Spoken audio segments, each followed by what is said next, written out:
with 15 bold actions, the nation's largest investment in infrastructure, to take on and tackle this public health crisis and this staggering source of environmental injustice. Let's do some of the numbers here. Lead exposure threatens millions of Americans through their water, up to 10 million households and 400,000 schools and child care centers. Through lead paint in nearly 24 million housing units. This is where people live. And we know that these exposures are highly unsafe, especially for our kids. We're not just finding out. We've known this for over 100 years. In fact, Congress passed a law banning new lead pipes in the year I was born. And in the years since, we've let these pipes persist in our communities. And the truth is, they persisted the longest in low-income communities, whether rural or urban, and in communities of color. The good news is this: we know how to get after this challenge and fix this problem, and that's why President Biden and Vice President Harris have made replacing lead pipes a centerpiece of the bipartisan infrastructure law, and why today Vice President Harris stood with child health champions and labor union leaders alike to join together and issue this action plan with a new goal to make rapid progress replacing all lead pipes in this decade, working in close collaboration with our state, local, and tribal partners with a focus on communities that have been underserved and overburdened, and in a way that creates good-paying jobs, jobs welding and fabricating, jobs fitting and installing these upgrades, jobs in infrastructure that can support a family. Today's action plan has 3 pillars. The first is about getting resources into the hands of communities. EPA is announcing that nearly $3 billion from the bipartisan infrastructure law will be deployed next year in 2022 to replace these pipes. And we're going to tap into the American Rescue Plan that the President passed at the beginning of his administration with its $350 billion in state, local, and tribal recovery funds. Second, the EPA is writing new regulations that will strengthen the lead and copper rule, including enhanced testing requirements. This is absolutely critical that we pair the investments with clear standards about where we need to go.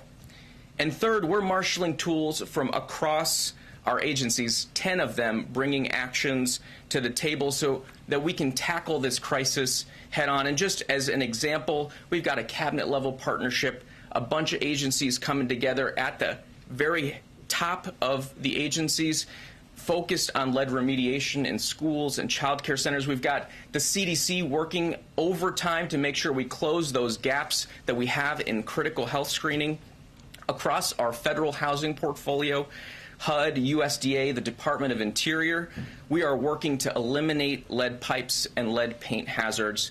And we've got EPA and the Department of Labor working with local communities, not only to accelerate projects, but make sure that we do them in partnership with unions. Thanks to the leadership of the President and the Vice President, we passed a big deal bipartisan infrastructure law, and that's going to help us replace all the lead pipes, and we're excited to get to work. And with that, eager to take some questions. Thank you so much, Ali. Ali, I'd like to ask you about the Build Back Better plan. The plan is sort of clearly at risk right now in Congress. It's certainly not, doesn't look like it's going to happen before Christmas. The climate piece is a good chunk of that. What will you guys do in your office if those provisions don't end up getting passed? And how does the President then intend to proceed with his goals of reducing emissions without it? Jeff, thanks for the question. You know, what we're talking about today, I think, reinforces the case for investing in America. Every dollar that we invest in this challenge to take on the lead pipe crisis around the country yields $3 of benefits. It's going to unlock good jobs. It's going to unlock public health benefits. It's going to help revitalize communities left out and left behind. And the Build Back Better Act does exactly that same thing, a playbook that is focused on boosting our economic resilience and taking on the climate crisis And we're excited to be involved in conversations that help us move forward. But let me also note this. From day one in this administration, every single day, the president has been advancing critical climate action. You look at some of the actions we've taken in just the last few months, tackling superpollutants in the form of hydrocarbons, tackling methane emissions, not only here, but bringing around over 100 countries from around the world to take on the same challenge, making sure we're shifting quickly to an electric vehicle future. So we're excited to be continuing to push forward in an ambitious way, in a bold way, and I think today's announcement really brings home the point. If we invest in America, we create good-paying jobs, we unlock environmental benefits all at the same time. Well, just to follow up, what are your biggest concerns about things that may be taken out of that bill, if it passes at all, in the climate space? You know, again, want to focus on what we're doing today because, as I noted, you know, this is action that is long overdue. I think the American people are excited to see us get to work in taking on something that's festered in communities for over 100 years. But we're leaning into every opportunity we've got. The president's been very clear when he sees the climate crisis.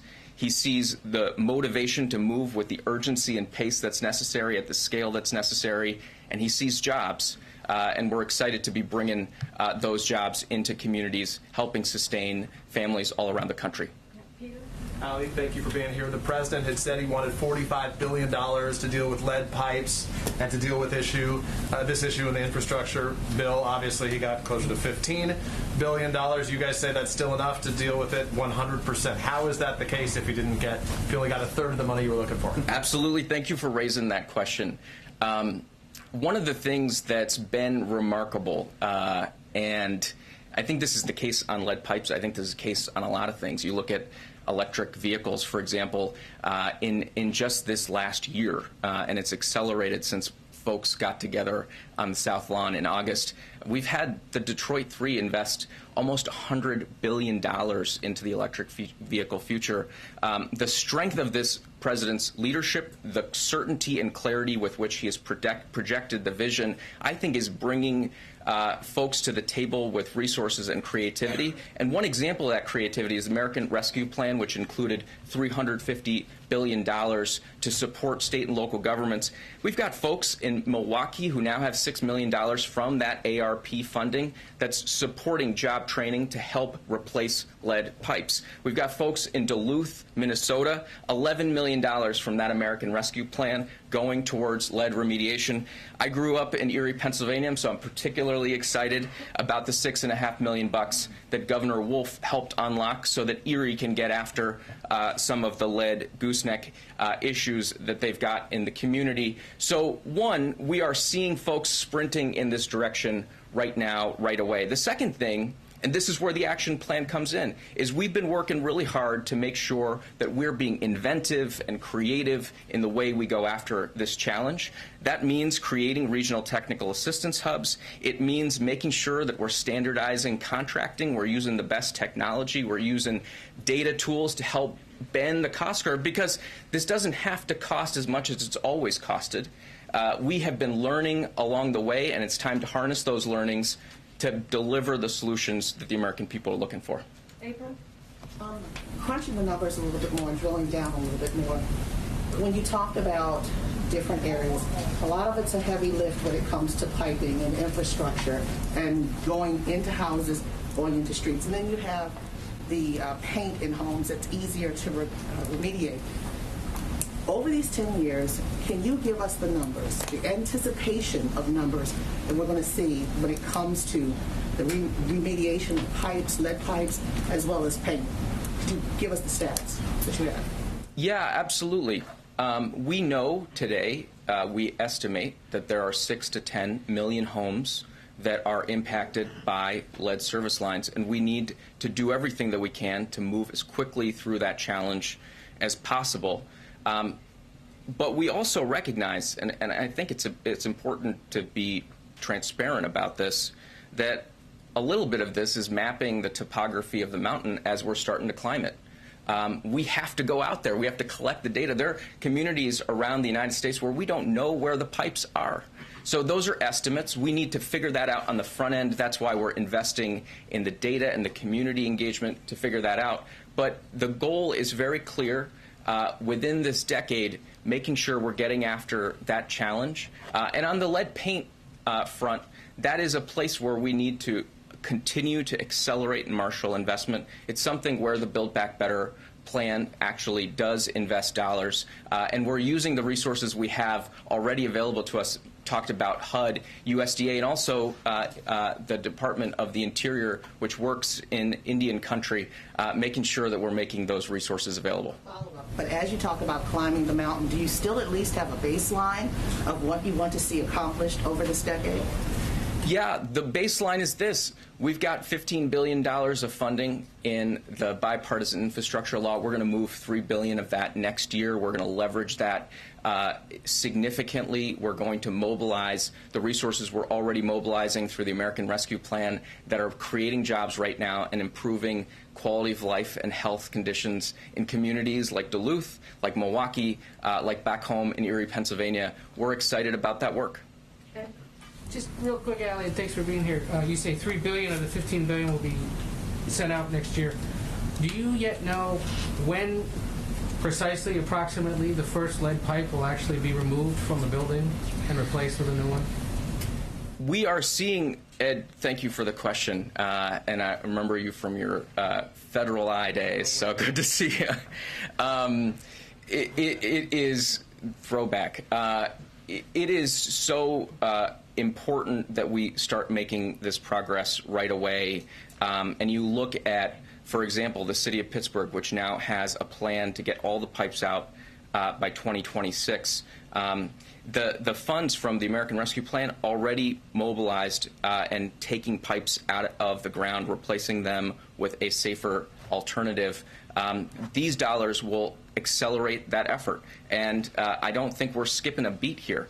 What we've been doing as an administration is building the relationships and building, to use a maybe tried term, the infrastructure to deliver the resources that we need and make sure it gets metabolized in the system as quickly as possible. So I think that the short answer to your question is it's already making a difference in communities right now, and we're really excited about that. Thank you for being here. Could you address environmentalists, their concerns about the plan just setting a goal for removing the lead service lines versus mandating that these lines be removed? Can you explain why the administration has gone that way and not? Absolutely. I'm really. I am as an environmentalist. Appreciate you asking that question. This is a multi-prong approach, and setting the goal is the motivation. And I think the point, hopefully, I've conveyed is simply by setting that goal, President Biden, Vice President Harris have motivated action in communities all around the country already, but that's not enough. And what the EPA is doing is embarking on rulemaking that will create new binding requirements so that we can have the certainty. I mean, you just think about, you put your kid in the car, you don't just buckle them up with a regular seatbelt, you put them in the car seat, you put the seatbelt on. I would say a lot of my friends click 4 or 5 things before they start driving. We're going to invest. We're going to set standards. We're going to bring technical assistance. We're going to be there shoulder to shoulder with folks as they take on this challenge. And the EPA is doing that. And just to speak to the EPA process, on day one, the first day of this administration, the president signed an order reestablishing the scientific integrity of our rulemaking processes. And so that is what's going to dictate the process. But the goals are very clear, and I think you heard them from Michael Regan, our administrator, how vigorously the EPA intends to develop standards, requirements to make sure that we're delivering on the target.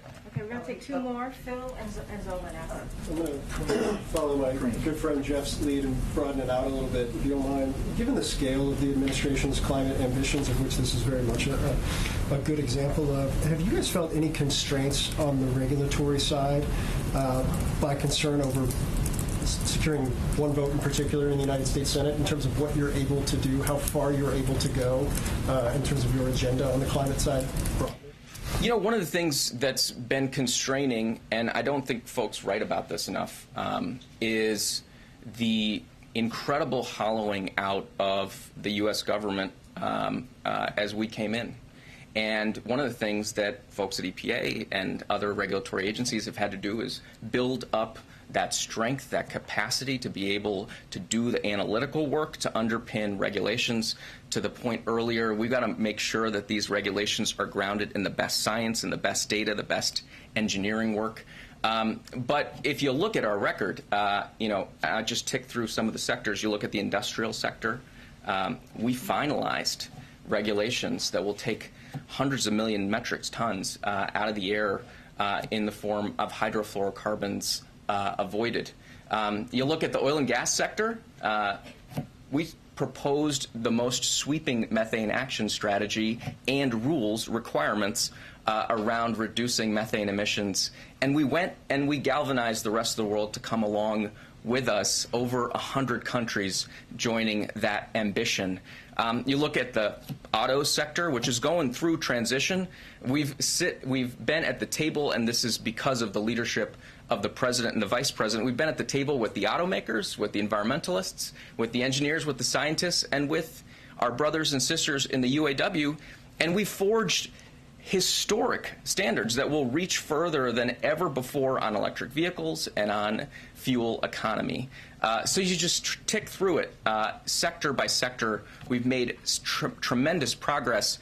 And the regulatory muscle is not the only one that we're leaning on. Just last week, the president signed an executive order. Last week, he signed an executive order setting new goals for procurement, how we use our buying power as the largest purchaser of goods and services in the world, how we use that to accelerate progress in electric vehicles, in clean power, in 24/7 clean power, in the building sector, even in clean materials like clean steel and clean cement. So I don't think there's any shot we're not taking. I think we are excited to be able to lean in and do it in a way that's grounded in the best science, grounded in the best analysis, and that's going to bring folks along, bring along the good-paying jobs that the president talks about every time he talks about the climate crisis. Go ahead, Zolan. Just a follow up on Build Back Better. There's multiple reports that Senator Manchin is objecting to, including drilling bans off the Atlantic and Pacific coast, as well as Gulf of Mexico. How significant of a loss would that be? What is the White House doing to keep those in the bill? And just separately, a ban on drilling in ANWR is still in the package. What is the White House doing to ensure that that stays in the package? Well, let me talk a little bit about what we've been doing. This is a president that came in and right over there signed back the protections for Bears Ears, an incredibly important national monument and Grand Staircase Escalante. He halted leasing in the Arctic Refuge and in Chaco Canyon, important places to protect for posterity. He set the first ever national conservation goal. And is galvanizing folks across sectors, across states and local governments in tackling the climate crisis in a way that recognizes it's not just what we're doing to nature, it's that nature can be our partner in taking on the challenges that we face. And look, we've had incredibly productive dialogues in the context of this bill and others on how we take on the climate crisis in a way that marshals the power of nature-based solutions. And the bipartisan infrastructure law, by the way, hopefully I get to come back for the $21 billion we're going to spend to remediate the places we fouled and that can now become hubs of economic activity and hubs of climate solutions based in nature. That was in the bipartisan infrastructure law and brought together Democrats and Republicans in both chambers of the House and passed something historic. So we're excited about that work, and we're moving forward. But it does seem like the drilling bans are now not in Build Back Better. So, I mean, how significant of a loss would that be? And can you still achieve your climate goals if that is left out? So I think I'm going to let Karine go into the minutia of the negotiations. But let me just say, because I think it's come up a few times, Jeff started it, so he gets tagged with it. We've got an incredible crisis that we're taking on in the form of climate change, the president set an incredibly ambitious national target, 50 to 52% emissions reductions by 2030. He did that in April. And we have done everything we can to pursue the multiple pathways that are available to us in every sector. There's no silver bullet when it comes to the climate crisis. But there is a thing as being too late. There's a thing as not being ambitious enough. And we're trying to make sure that we are as ambitious as we can be, leaning into every opportunity we've got in front of us. And I think today is a great example of recognizing the intersections of these policy areas, recognizing the opportunity that's embedded in the crises that are in front of our communities, and being, as I think a president and vice president model for all of us, happy, excited warriors chasing after the prize here, which is to be partners to the American people, and oftentimes folks who have been left behind and looked over. So we're grateful to be part of that work. Awesome. Thank you so much, Ali. Thank you. He has to go. He has to go. Thank you, Ali. There are rural people who don't believe that with the Thank you, Ali. able to change lead pipes in rural areas. Lean into the possibilities. Love that. Okay. Thanks for helping. Okay, I have a couple things for everybody at the top. But first, I want to welcome the members of our Domestic Policy Council who are here. I'm continuing a tradition that Jen started earlier this week in welcoming some staff members here, and also the climate team. They do amazing work, and we couldn't be here without all of the policy, wonkiness that you guys do. So thank you so much and welcome. Okay, a few things at the top. I think there is there's a chart. We know we love charts here. Today we received further evidence that our jobs recovery is one of the strongest ever.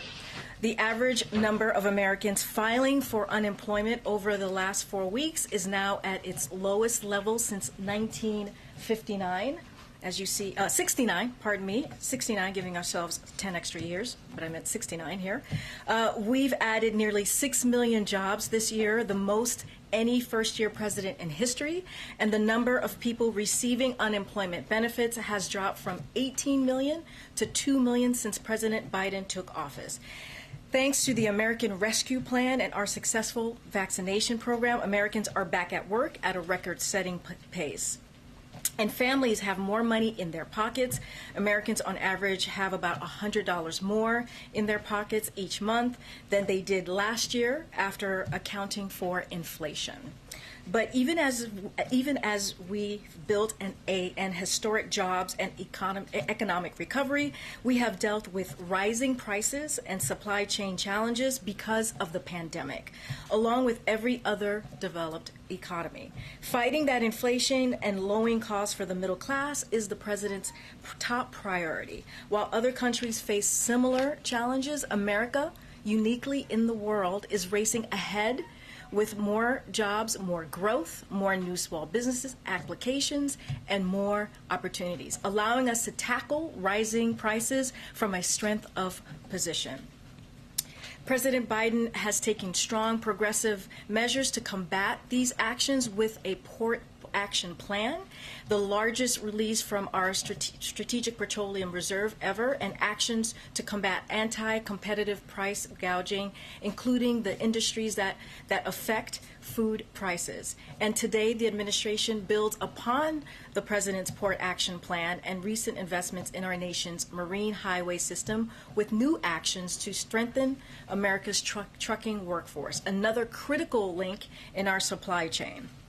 So over 70% of American goods are shipped by truck, and in most communities, trucks are the only form of delivery.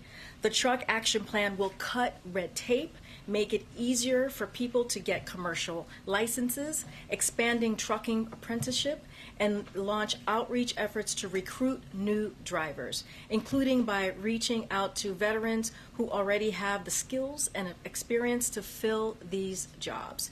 This is the largest action the administration is taking to address supply chain blockages with the goal of reducing prices. So this is a big day for the administration. lead pipes and taking on the supply chain with the trucking, our truck announcement. Yesterday, the Department of Education released new data showing that 99% of students are enrolled in full-time in-person learning this school year. The data shows that not only did schools open their doors to offer full-time in-person learning this year, but that nearly all students and parents actually chose to come back as well.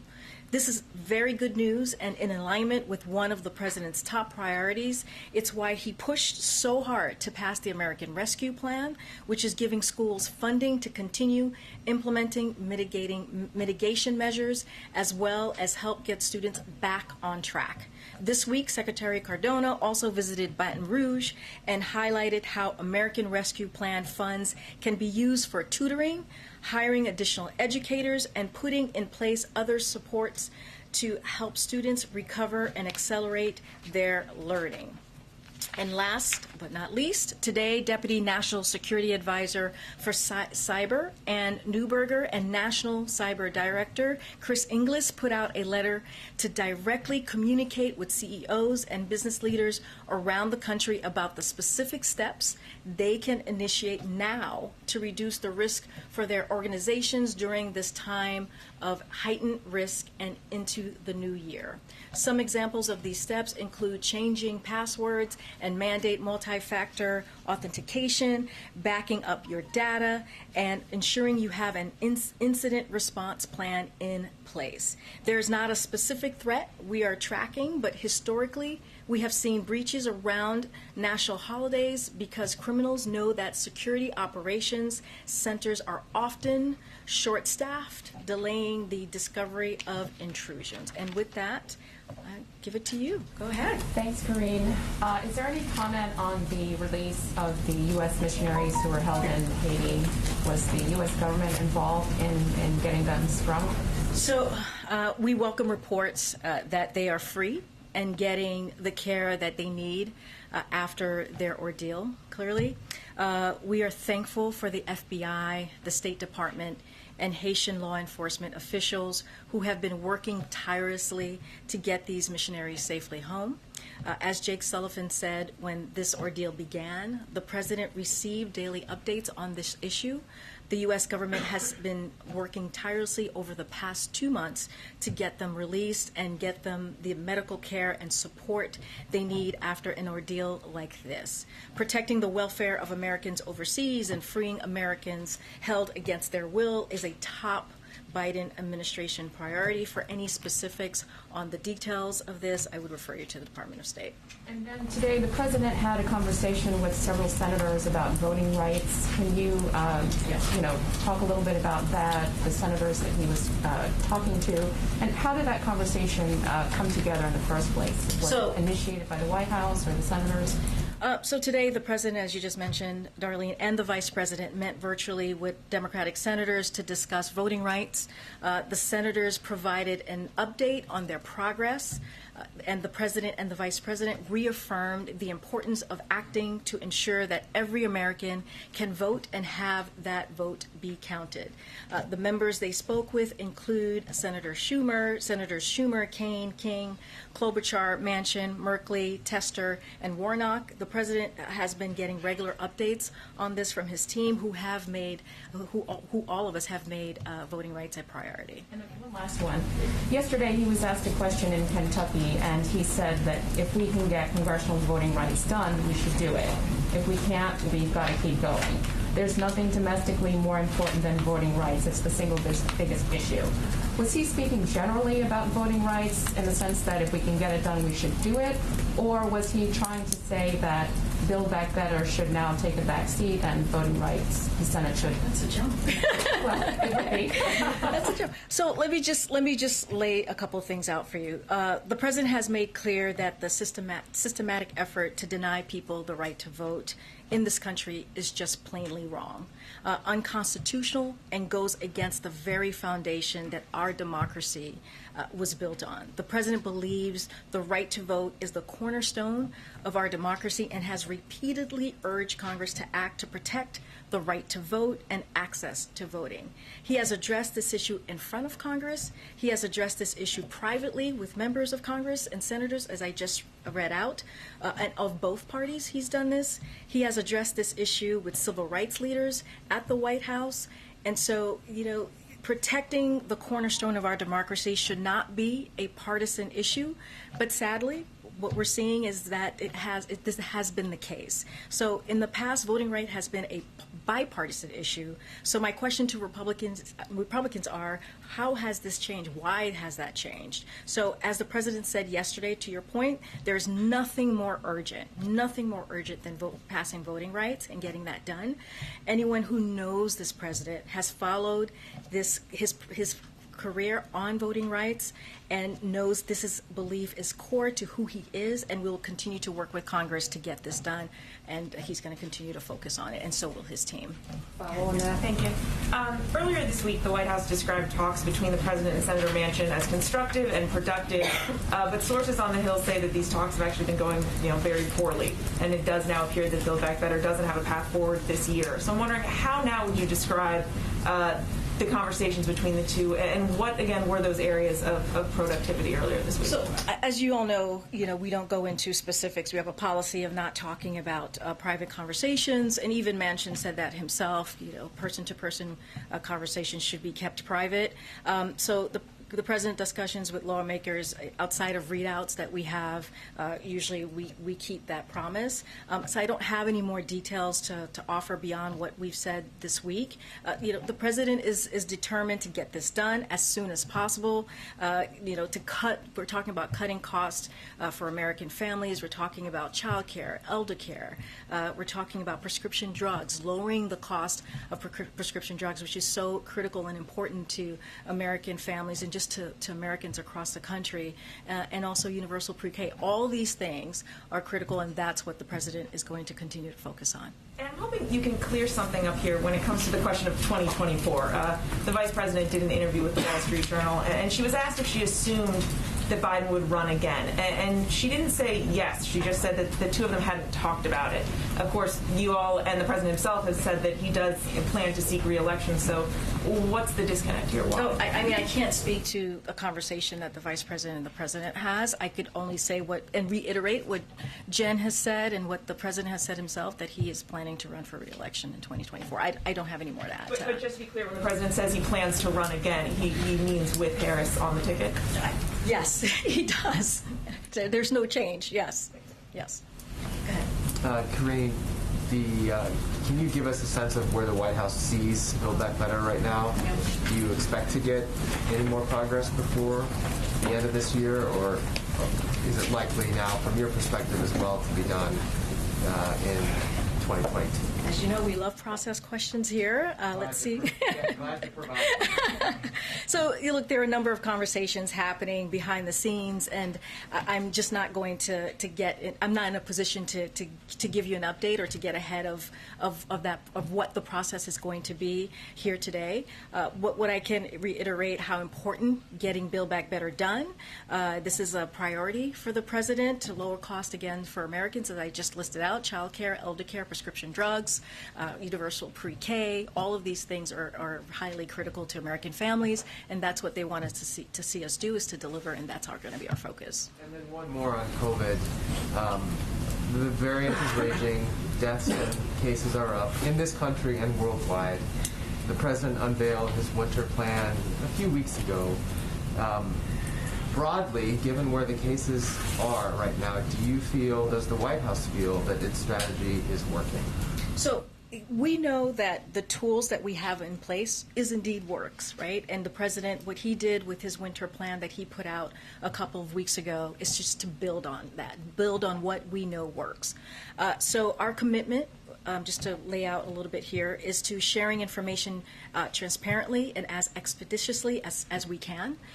We also want to make the most important thing clear, and we must all, in this moment of the pandemic, we both know and have the tools, as I just mentioned, we need to protect us, different than any other points of this pandemic. If you think about where we were a year ago, we had less than 1% of the population that was fully vaccinated. Now we have 71% of the American public that's fully vaccinated. So we are in a different place than we were before, and that's because what we know is working, what the tools that we have, we know are working. So the most important and encouraging news we have is that vaccines in particular, boosters, we know protect us.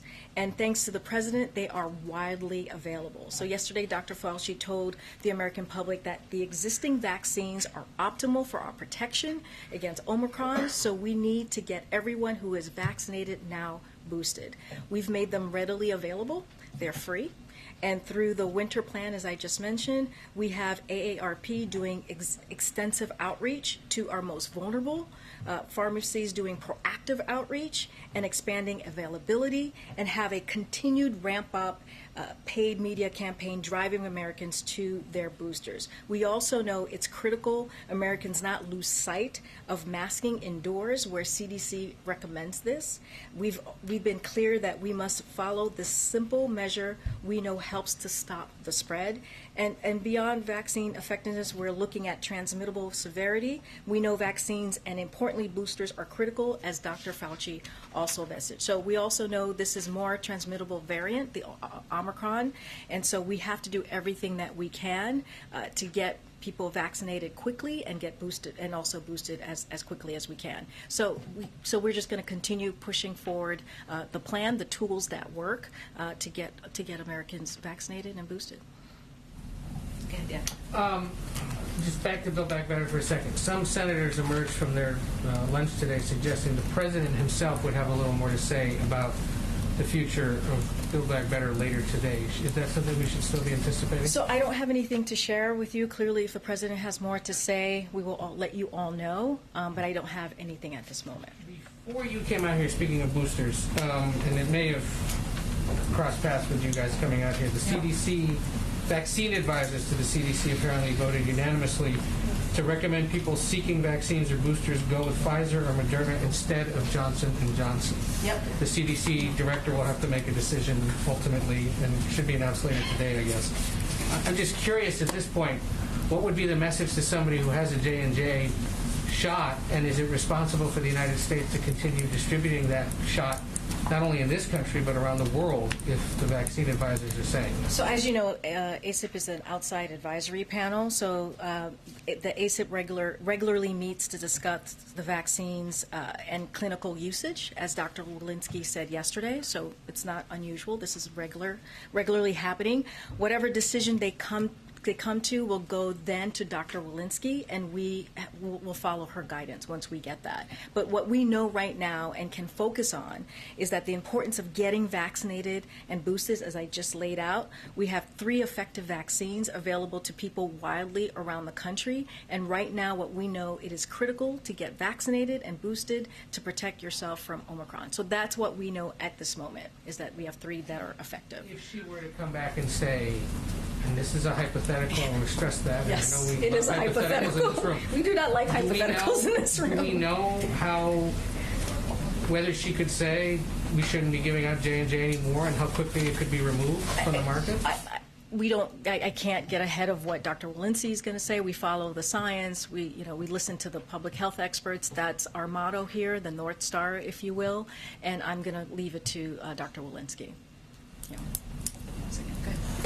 Just want to circle back to Russia. Have there been any updates in terms of, I know there was obviously a U.S. official in Moscow, where things stand on the talks, if any announcements about future talks maybe coming in the days or weeks ahead? Yeah, so we're constantly consulting closely with our European allies and partners to determine the best way to proceed with the security talks that President Biden and President Putin agreed to very recently.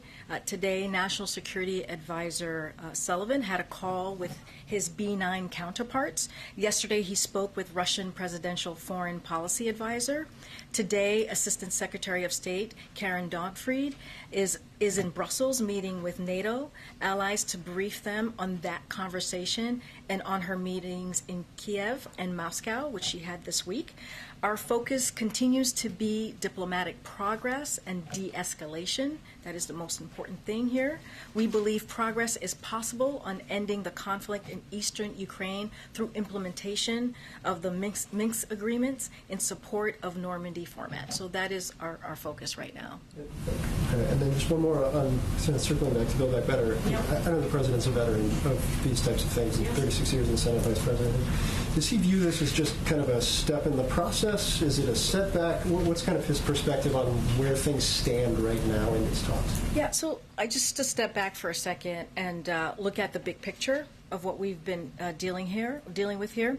So this president and the congressional leadership team, working with two of the narrowest majorities possible, has passed several of the most impactful economic legislation in American history. He turned around a failing COVID response and a sputtering economy, and he's taking strong action to address the financial challenges that Americans care about the most. His leadership and bills and those bills now resulted in unprecedented economic recovery that is the envy of the world, historic job growth, the fastest drop in unemployment in history, strengthened supply chains, and boosted competitiveness against China. We delivered because we stayed focused on what the American people care about and did the work. That's exactly what's happening here. Meanwhile, Republicans are actively seeking to hurt the pandemic response, explicitly rooting for inflation to get worse, and so they are blocking what we're trying to do for the American people, which is bringing down the cost and doing the work on behalf of the American people. So, of course, any president wants anything to happen sooner, right? He wants us to get this done as soon as possible. He wants to deliver the Build Back Better plan for the American families as soon as possible. But we understand that it's going to take time, and we're going to continue doing the work. Go ahead. Good, Aisha. Another question on Build Back Better. I know that seems to be the theme of today, Yes. But one thing that seems to be a sticking point is for Senator Manchin is the child tax credit, and so I do want to know is the White House willing to remove the expanded child tax credit? The payments that people get each month, is that negotiable? When you say move, meaning? Move it from Build Back Better. So let me have it as a part of the plan. So first, if a standalone bill, As a standalone right? bill, or yeah. Okay, so in order to do that, we need the 60 votes in the Senate, and we just don't have that, right? So that is not an option here. But what we're going to continue to do is move forward and have the conversation on Build Back Better, and to get that done. That's one of the reasons the president included it in the child tax credit included in the Build Back Better bill. Look, the CTC puts money directly into the pockets of families across this country at a time when, unfortunately, the cost of some everyday things have gone up. We'd hope that everyone in this town, regardless of party, would support it. The president was clear when he signed the child tax credit extension into law as part of the American Rescue Plan. He viewed it as a vital tool to fighting child poverty and helping families. So the president believes the child tax credit is highly effective policy and needed now more than ever, and that's why he included it in the Build Back Better plan. So must it remain in the Build Back Better plan? Because there's some talks about it possibly being removed and maybe not being a separate plan if Manchin will not support it. Well, all I can tell you right now is if we pull what we've been hearing and people have been asking us, how would we support it being in a standalone? And the thing is, the reality is, you need 60 votes in the Senate. We do not have 60 votes in the Senate to do that as a standalone. So we're going to continue to make sure that we work with the Senate to really get Build Back Better done. Just really quickly on voting rights, I know you said that there is nothing more urgent for the president right now than voting rights, but it does seem like Build Back Better, all these other things have taken a priority over voting rights. Like that there has not been movement, and there is a great deal of frustration from, activists, voting rights activists about that. So I guess how do you address that to say that it is the most urgent thing, but it does not seem to be the top priority legislatively? Let me just run through a little bit of what we have done, because I think that's important. I feel like sometimes that gets lost as we're talking about voting rights, and it shouldn't, because the president has made this a priority. Voting rights has made this a priority throughout his career and practically on day one. So dozens of White House staff work on this priority every day, and it is fundamental to upholding the rule of law. You all heard the president speak about this at length at the 10th anniversary of MLK's memorial, which was not too long ago, decrying the big lie and making the case for voting rights legislation. Here's what we've also done, because we are not waiting for legislation. We wanted to make sure that we moved forward very quickly and got some of these things done. So the president's historic executive order in March, which he signed on Bloody Sunday, and which agencies have now submitted action plans for, leveraging the power of the administration to protect the franchise and make it easier to vote. That's one.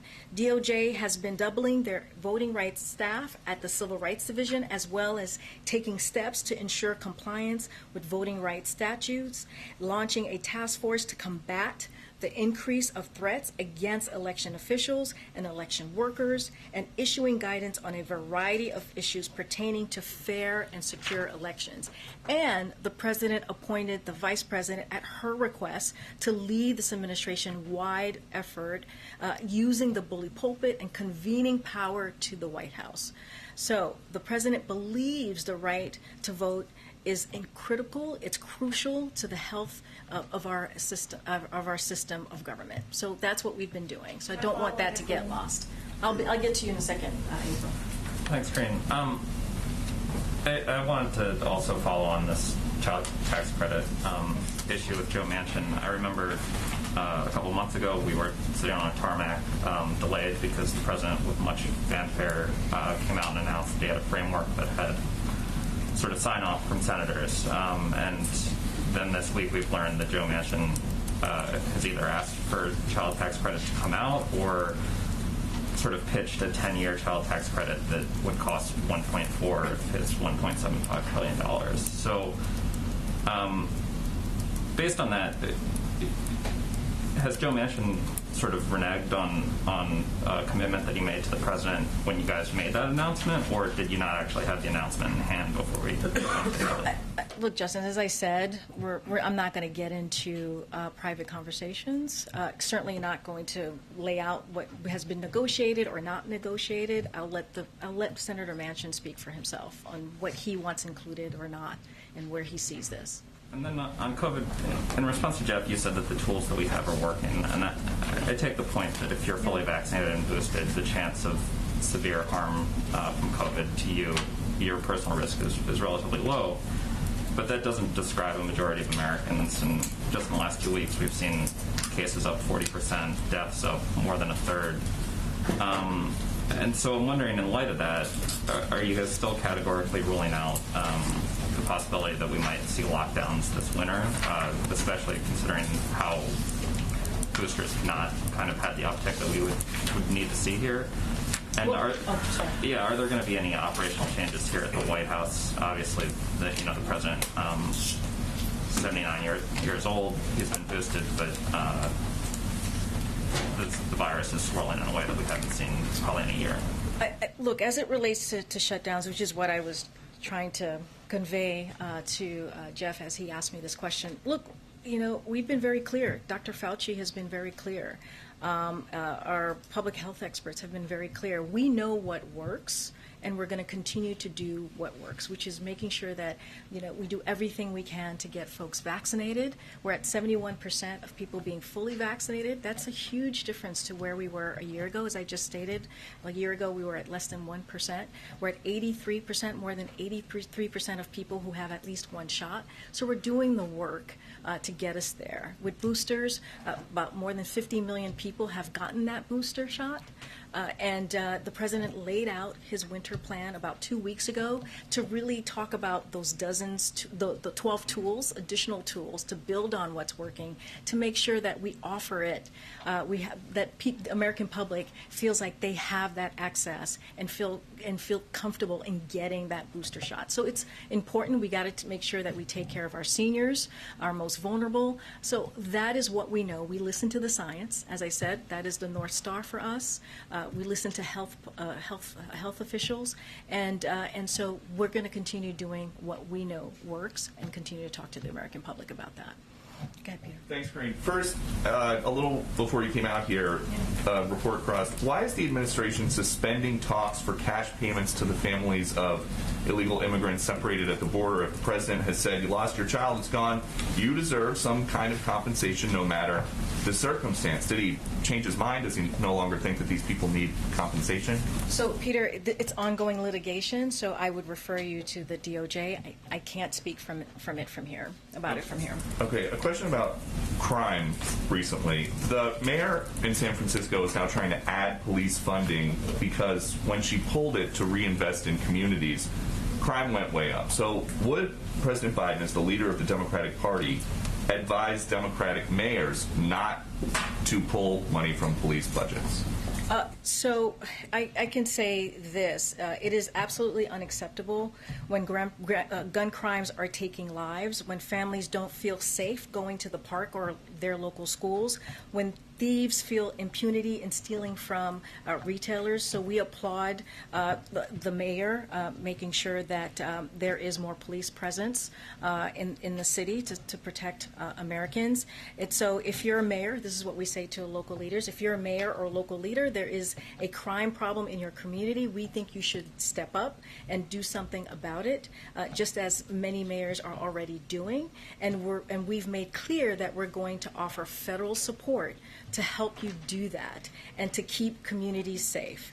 As just one example, the Department of Justice announced last month grants to help put 50 more cops on the beat in San Francisco and funding for over 1,000 more community-oriented policies roles nationwide. The president has proposed doubling that program. So we want to make sure that that mayors and local leaders do indeed step up and make sure that they're protecting their community. And then just one more topic really quick. We got to wrap it up. Okay, just quickly. Yeah. Why is President Biden telling people still that the vaccinated cannot spread COVID?